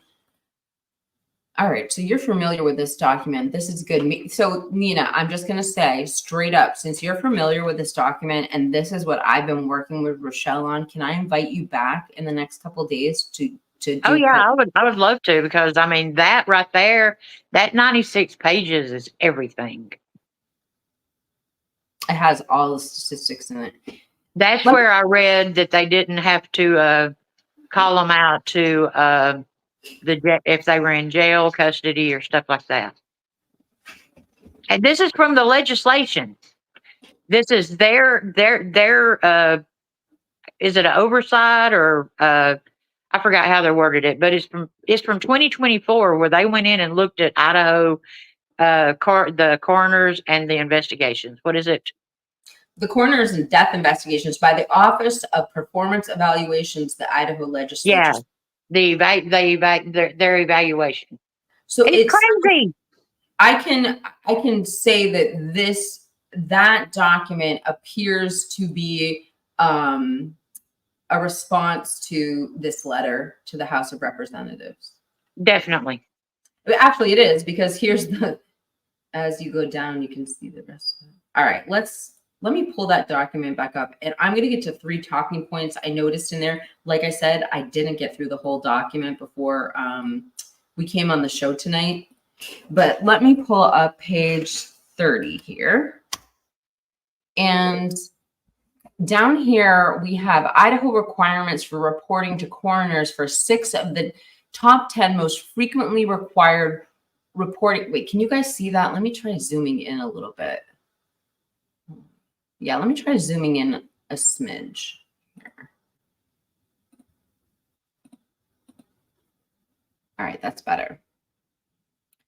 So Idaho required reporting to coroners for 6 of the top 10 most frequently required reporting death characteristics in the nation. So right here, this is the characteristic that required the coroner or medical examiner's notification. So that's listed here. States that specify that the characteristics in a state or administrative code. So, and does Idaho require mandatory reporting for death characteristics by their coroners? So that's what we have a listing. So accidental death. States that specifically state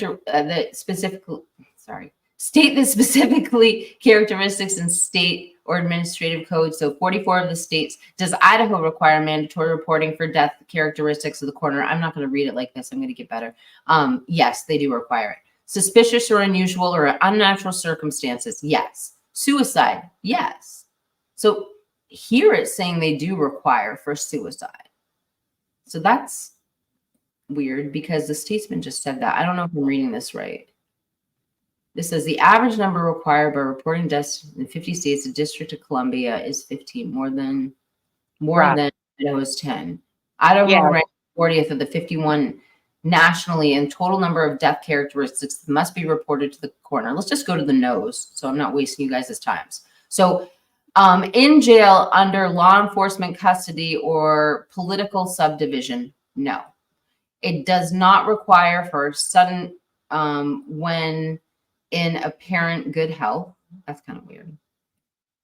Well, I gotta get the eraser out. May constitute a threat to public health. No, not required. And Right. suspected of poisoning, drug, or toxic agents. And I just find this so outrageous, especially because one day we in this country will determine that these overdose deaths are actually poisoning deaths, and we'll have no reports on them. Read. All right, let's go to page 36 real quick. Oops.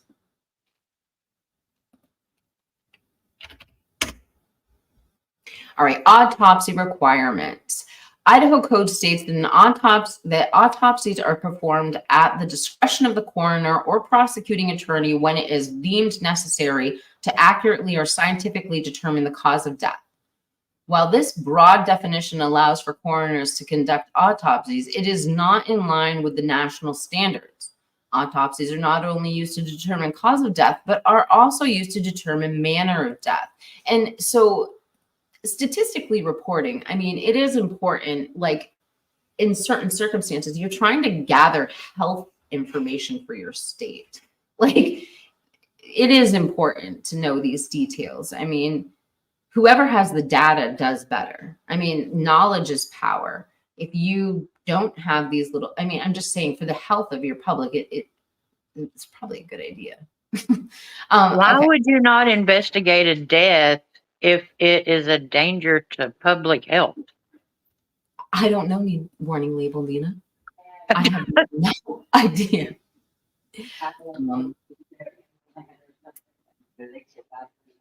Oh, honey, you're muted. I didn't hear what you said. No, I mean, I just didn't understand. I mean, shouldn't that be investigated? If me dying is a danger to public health, don't you want to know why I died? 100%. Oh my gosh. It's just, it makes you feel helpless to think that people are passing on and, you know, we're not knowing for sure. Scary. It's scary because there could be a power vacuum because of this, for obvious reasons we stated. So anyway, because the system is only as good as the people who are running it. So we just, if we're comparing it to national standards, the checks and balances don't seem to be up to par. And that's the point. I will honestly say that, and like I said, I started this because of Ohio. Ohio having 220 deaths. I can tell you what those deaths are. I can tell you everything about those deaths because of their reporting system. You know, they were, you know, I can go to, you know, all of my videos, you know, are from, a lot of them are from body cams from on YouTube, you know, where their officers, they've been punished, they've been brought up on charges, they've been, you know, because of their reporting. You know, the not reporting is the problem. I mean, you know, as deep diving as I can get, Idaho was hard. It was so hard to investigate. And I shouldn't say investigate because I'm not an investigator. It was hard to deep dive. That's the worst, when you just keep running into brick walls when you're trying to do your research. I think that's why we keep going back to the term things scrubbed off the internet. I don't know if we necessarily mean scrubbed, but it's like, and it's not internet decay. That's not what's going on here. It's things aren't put on the internet, or they're not. But the thing about it is, you know, you consider 35 jails and they've already had 6 deaths this year. Yeah. And then Colleen, when we had the stats up, I'm going to bring this back up because we were getting to some, this is going to rile a few people up. But Colleen was, you know, her comment was to this, where when we were actually it was page 30 when we were there. Oh, I guess I didn't read this one on page 32. Idaho Code 19-4302 through 19-4310 on coroners inquests have remained largely unchanged since Idaho's first territorial laws in 1864. These sections of the Idaho Code are outdated and no longer applicable. If policymakers do not want coroners to conduct inquests and instead use modern practices, this section of Idaho Code should be removed. So I'm assuming the coroners are elected. Is that correct? Yes, because if I'm not mistaken, election is this year.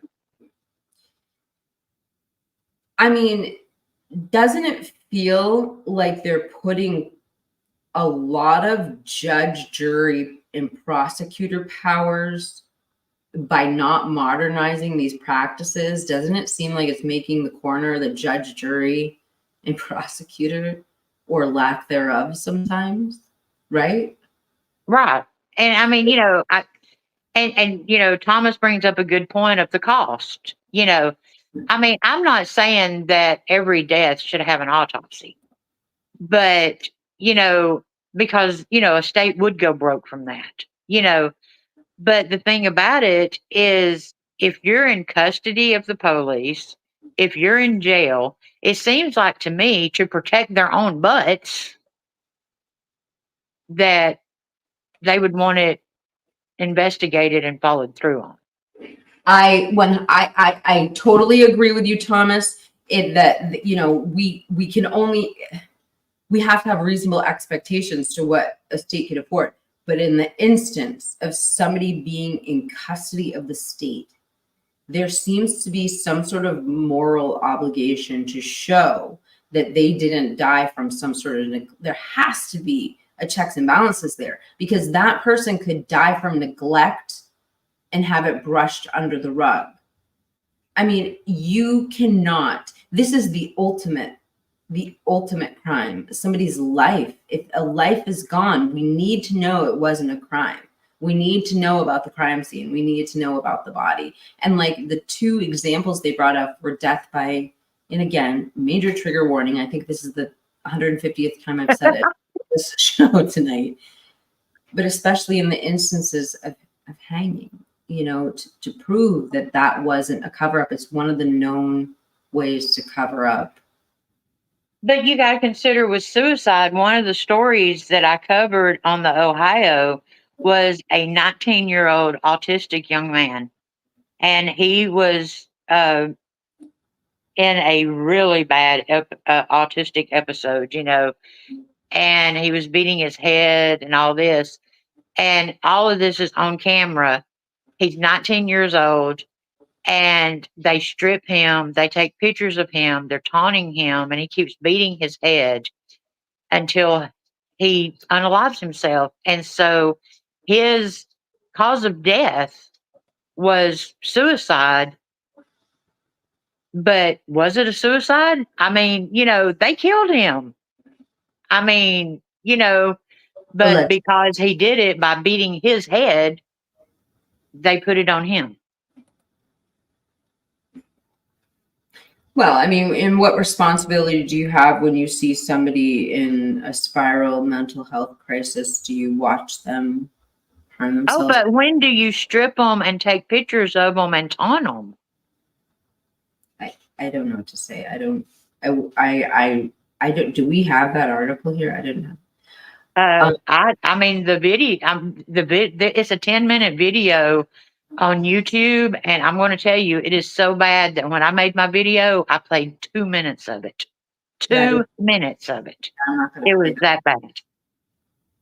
That's terrible. I wish I could speak with some facts on that. I don't know anything about that, but I do remember that was one of the things that I read when you made your initial. So the reason I called Lena up here to talk about this is she made a video about this a while ago. And I hadn't seen anybody put these statistics together. And that was one of the things that really got to me, is when I heard about the autistic boy that had died in custody, although I didn't know the circumstances. And I really wanted to emphasize Colleen's comment right here that she said, the coroner's pay is so little, I really don't blame them for not following up on education. The first thing I have to say is this is not on the coroners. Not at all. They did not come up with that job. And as far as I'm concerned, when you decide to God bless the people that help their community and actually fill these roles. We need them. We need people who care. We need people who want their community to function. Like, of course, coroners aren't retiring off their coroner position as a part-time job. It's not going to pay their mortgage. You know, it's a secondary job for them. And yeah, we're not 100% not blaming the coroners in this regard. The reason I brought up the notion of election is because they talked about how they hadn't modernized their coroner system to modern standards since it was what was it, 1876, 78. So I'm just saying, like, that causes a place of checks and balances where somebody could, who had ill intentions, abuse the system. Like, let's just say we all know that there are institutions where criminals have hid in the past. I'll bring one up that we kind of all know off the top of our head, and trigger warning, like, you know, back, they had the priest scandals in like the Catholic Church. And I know it's a poor example, but when criminals find out of a loophole, you know, they could take advantage of it. What if somebody who had ill intentions decided to become a coroner? How could they game the system if there wasn't certain checks and balances? These are just all questions I'm bringing up. I really don't know the answer to them, but and I might be bringing up points that have already been thought about and solved by smarter people. These are the ideas and reactions that are coming into my head. God, I need to probably wrap this up because I'm rambling.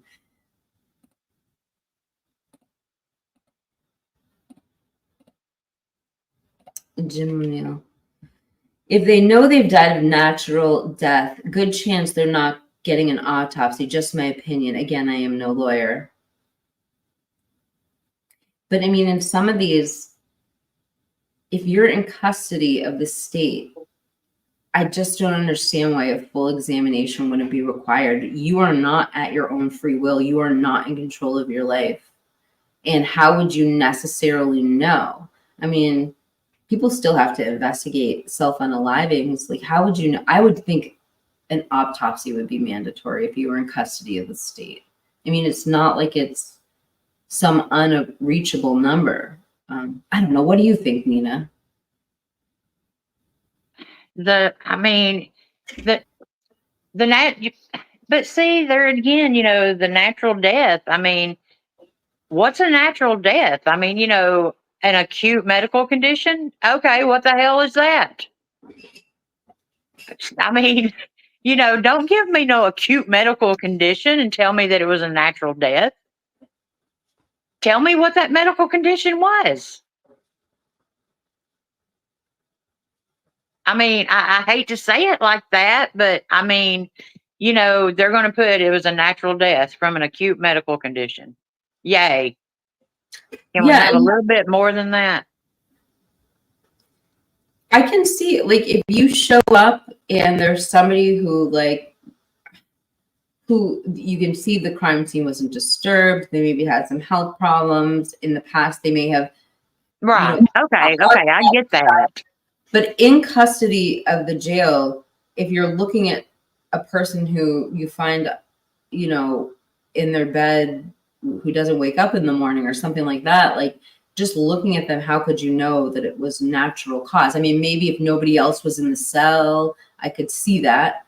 But even under that, I guess there could be, you know, special circumstances, but that's the only one I can think of, is you're in your jail cell, you know, you had natural pre-existing conditions. But even in that circumstance, I've heard from AR, even in one of the interviews, in certain incarceration situations, there are more drugs in there than there are. Oh, hell yeah. So how do they get in an OD, you know, without the toxicology? Maybe they run blood and that's all they need. I mean, one of the deaths that didn't get reported for Idaho was a fentanyl overdose in jail. There you go. Wait, one person can't take out. Oh, that's take out 4 people in Thailand. Impossible unless a trained Navy SEAL. we've discussed that a lot too. Although I think that the time frame isn't what gets me. It's just the capability of somebody being able to do that. That really, but I digress. Swamp Rose, I want to thank you for having this discussion and having such a wonderful guest on panel. Both of you are a true blessing. Thank you so very much. God bless you richly. Thank you so much. And Nina, I'm glad you got to see that comment because I really do. This is a tough subject. And one of the issues is, you know, with me, I probably wouldn't be able to tackle this subject on my own because I sometimes have trouble speaking freely about it. And you actually come out bold and with convictions and speak your heart. So I do appreciate everything you're doing on this panel. It's a tough subject. That's why I come with a warning label. I love it. It does fall on the state, though, for not firing them if they don't get the education. Why don't I finish reading this one, the one part of this document we were on, because let me stop my camera. I kind of left off in the middle of it, and there were some points I wanted to bring up, and then we're going to get to the comments, and then I think we'll call it a night at the 2-hour mark. So down here, we left off right here. Autopsies are not only used to determine the cause of death, but are also used to determine the manner of death. There can be cases in which the cause of death is not easy to determine, but the manner can be difficult without further examination. NAME, which is the name of the group, recommends 13 situations in which autopsies of decedents should be performed. So these are the 13 circumstances that they're looking to have changed within the system. Number 1, a death is known or suspected to have been caused by an apparent criminal violation. 2, a death is unexpected or unexplained in an infant or a child. 3, the death is associated with a police action. 4, the death is apparently non-natural in the custody of a local, state, or federal institution. So right there on number 4, they're putting this pretty high up on the priority list of those that are in custody. Number 5, a death is due to an acute workplace injury. Number 6, a death is caused by an apparent electrocution.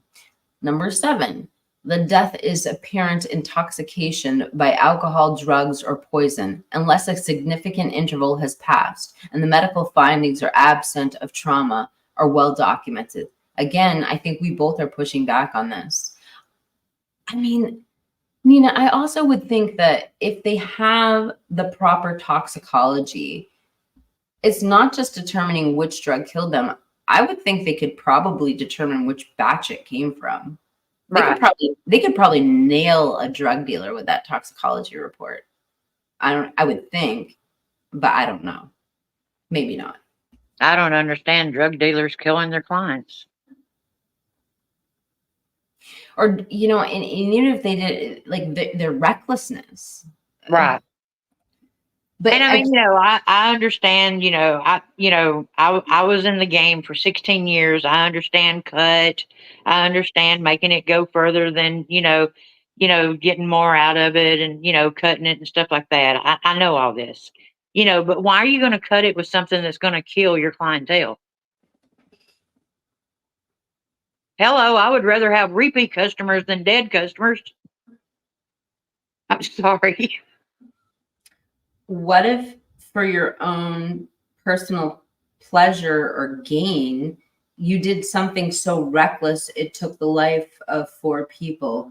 I don't understand how you're not, I mean, you've lost your right. First off, you're a danger to society.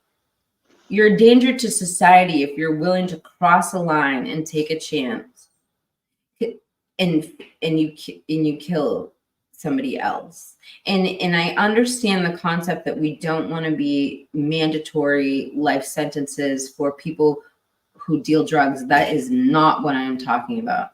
I am talking specifically about people who deal things that kill people. Right. That's it. You cannot get away with that just because it was drugs and you didn't. No. What if you did it with a car? Right. What if you did it with a car? What is Vicky? You know, I mean, it doesn't, you know, yeah. There should be there. That's one thing we should legislate. All right, so we left off on right here, number 7. The death is by apparent intoxication by alcohol, drugs, or poison unless significant interval has passed and the medical findings are absent of trauma and are well documented. Number 8, the death is caused by an unwitnessed or suspected drowning. Number 8, the death is caused by an unwitnessed, oh wait, that was it. Number 9, the body is unidentified and the autopsy may aid in identification. 10, the body is skeletonized. Number 11, the body is charred. Number 12, the forensic pathologist deems the forensic autopsy is necessary to determine the cause and manner of death or the document injuries / disease or collected evidence. And number 13, the deceased is involved in a motor vehicle accident and an autopsy is necessary to document the injuries or determine the cause of death. I think it's pretty thorough. This is another policy consideration that they wrote in. Ooh, sorry to yawn. And this is the last thing I'm going to read you on here, which is having, so one of the policy considerations that they're recommending is having a detailed list when autopsies are required or recommended in Idaho code can strengthen the position of the coroners when they determine an autopsy is needed to uncover cause or manner of death. It can also ensure that autopsies are performed in cases where certain individuals, like children, are involved or in instances of deaths resulting from a particular cause. So, and I mean, yes. Really good question. Really good question in chat that I do not know the answer to. Does a coroner in Idaho need a medical license? No, they don't have to be a medical professional. What? No. Well, I worked at the Huddle House a couple of years. I think I'll go to Idaho and be a coroner. I mean, even like Kathy Mabbitt did have medical background. I mean, but even if you do have medical background, I would almost be, well, I guess I would quit nursing school before I graduated. Does that count? I don't know. It's a tough one. I mean, how are you're not paying somebody to the point where you're going to find right pathologists, like all pathologists to be coroners. You know, it's got to be a citizen. I guess I'm gonna have to look up coroner, medical examiner, pathologist, and just see what all the differences are.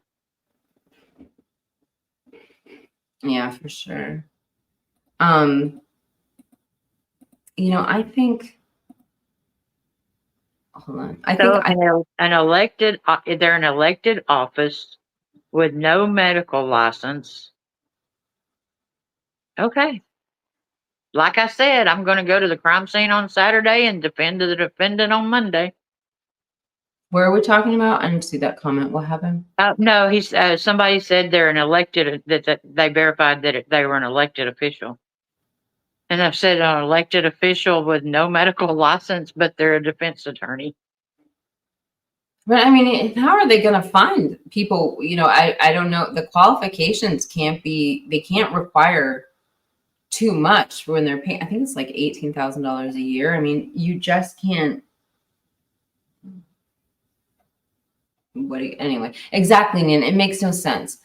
A hubby's cousin was a regular customer, and the dealer lost his business when he cut the last batch and killed his customer. That's right. That's what I said. I'd rather have repeat customers than dead ones. Can you imagine word of mouth? No, don't go to that dealer. I mean, I don't understand it. So they even list Indiana as one of the states with the highest regulations. It's schooling for coroner, which is funny with the Delphi case. I'm embarrassed to live in Indiana. The Delphi case. Wow, I was just listening to Andrea Burkhart tonight, and I'm telling you, I haven't been following that case, but there are some things that are just very, very troubling to me. But I don't know really enough to speak But off the cuff on it. another reason too that I do some of these things that I do is like now I'm hoping that people in chat will maybe go and look at their state. I mean, look and see what your coroner does, what the autopsies, the investigations, of your own state. You may find that your state could be worse than Idaho. I mean, and, we all have a voice. And if you don't agree with it, use that voice. I mean, that's the thing about it is that unfiltered lucky? Mhm. I'm glad you made a comment. I was going to tell Nina to tell you to make a comment. So thank you for watching the show, Unfiltered Lucky. We appreciate I it. love you, Lucky. That reminds me, you actually came up with a outro trailer for us tonight. What? You came up with an outro for us tonight. Oh, yes. So Nina created something that is something important to both Nina and I will link it below afterwards, which is a friend of ours has a wonderful GoFundMe. And actually, I'm just going to read you the GoFundMe. I've read it to my members, but I think before I play the video, I'm just going to read the GoFundMe. Did you send the GoFundMe page to me? Because I don't have Yeah, it I right. sent you the link. Hold on a second. If you need me to, I can put it in Yeah, chat. can you resend that to me and I'll pull up the video right now? Oh my gosh, I Okay. can't find the video. Oh, there it is. Okay. There's the GoFundMe page. Let me pull that up first. So the last thing we wanted to leave you with tonight is one of our dear friends that we both collaborate with, A.R. Hayes. He has started a GoFundMe page and he is so close to his goal, but I really want to read to you the message that he wrote because it's going to touch your heart, especially if you've enjoyed AR's content, because he devotes so much time to this craft and this art. And, every little bit, if you have something to give, every little bit can help. Let me tell you a little bit about AR's cause here. My name is A.R. Hayes. I'm a content creator on YouTube, doing my best to bring unique perspective on true crime case discussions. I once lived a life I am not proud of. However, as I grew into a man who enjoys his family and true love of his wife, I learned how important it truly was that I walk a better path in life. As I became more comfortable in an honest, free world, I began wanting to push others to change their lives just the same as I was able. Yes, life is much better when living transparently, but each and every day is still a work in progress. I have chosen truth and a raw, honest way of living life. I hope I can convince as many as I can to join me in doing so. Helping others change their lives so that they can enjoy each blessed day is just the same as I do. Unfortunately, health issues have caught up with me. I have critical health situations that I need help getting medical attention for. I do not want anyone to take food off their loved ones' plates to take care of me. I, however, do have an uphill battle when it comes to the cost of medical care. Diabetic since birth, insulin dependent, now battling kidney failure, recently diagnosed with cancer, as well as fluid on the brain issue. So no, these are not simple health issues to rectify, but I'm going to battle them with a no-quit attitude. Positivity will flow through me each and every day. Long story short, yes, I could really use some help. I, however, do understand today's financial burden, so I will not allow myself to be affected in a negative way if donations don't come my way. Any help will always be a blessing and appreciated, but so are real connections, support, and friendships. Thank you for taking the time to read my short story. It means the world to me. Blessed, A.R. Hayes. So AR has a goal of $6,250 and he has already raised $5,040. So he is so close to his goal. And you guys, we can help AR hit that goal. So, you know, if you have anything to give, even if it's $1, even if it's $5, GoFundMe does a great job in these And ways. if you can't give, share the GoFundMe. And if you can't give, share. And then the other thing that I know AR would really appreciate is if you can't donate money, he will always welcome and love to have your prayers as well.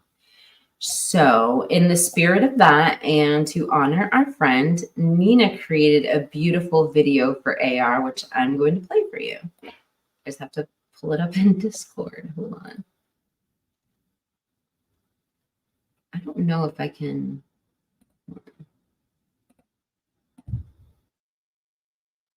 I don't know.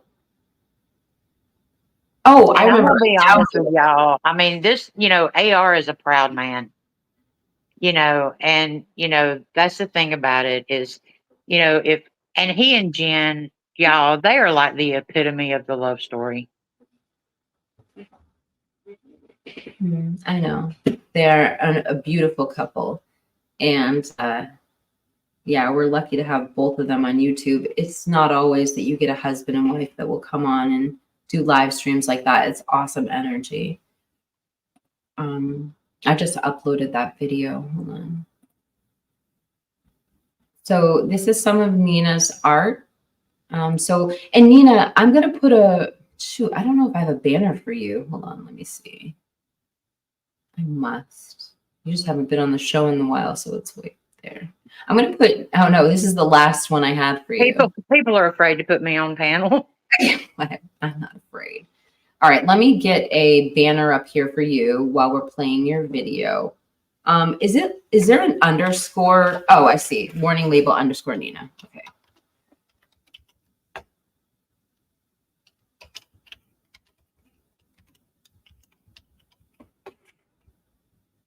All right. Great. I opened Discord and now we get all that like chiming. There we go. All right. So let me get Nina's video up here.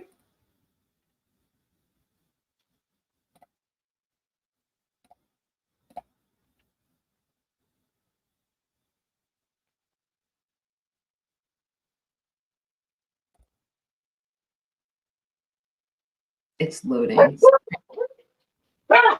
Hey, they held off for the entire show. It's okay, I guess now. All right, here we go. Friendship isn't about how long you've known someone. It's about the bond you share, the trust you build, and the moments you create together. True friends are those who stand by you in tough times, celebrate your successes, and accept you for who you are. It's the quality of connection, not the quantity of time, that defines a real friendship. Cherish those who make your heart feel at home, no matter how long they've been in your life.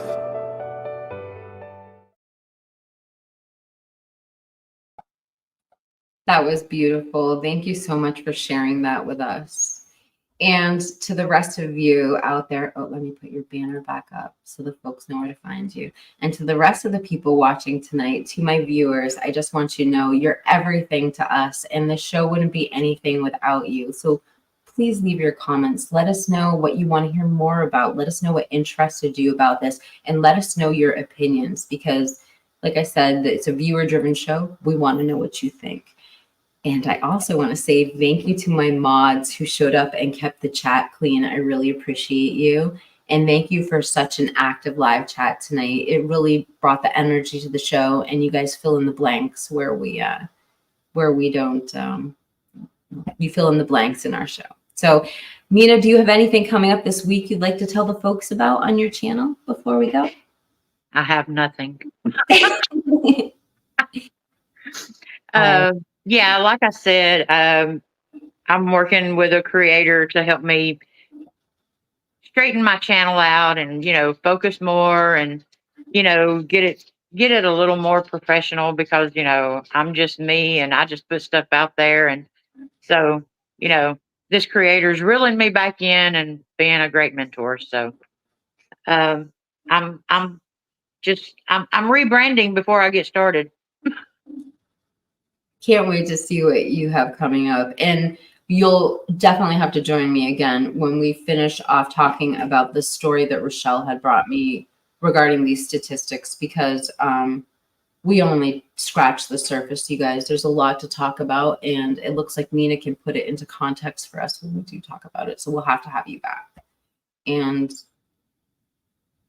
other than that, I hope you guys have a great night, and thank you for showing up, and we'll see you soon. See you tomorrow, probably. Take care.